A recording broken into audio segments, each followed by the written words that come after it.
गोर लगै छी। हम पूनम मल्लिक अहाँ सबके एकटा पाबनिके गीत सुनाबै छी।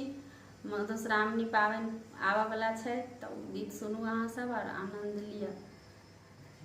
सिया पाबनि पूजू आज जनक जी के आंगन में। सिया पाबनि पूजू आज जनक जी के आंगन में। पहिने जे पूजब सिया दुर्गा भवानी, पहिने जे पूजब सिया दुर्गा भवानी, तखन गौरी माय जनक जी के आंगन में।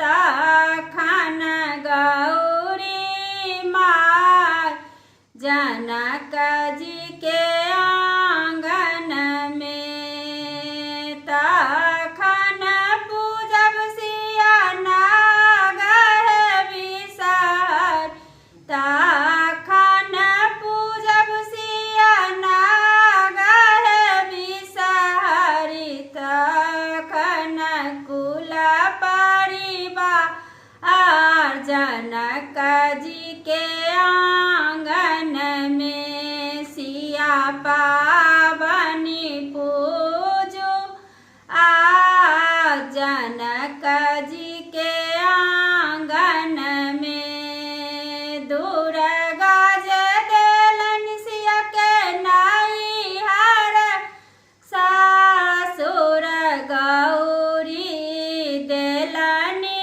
सोहाग जनक जी के आंगन में।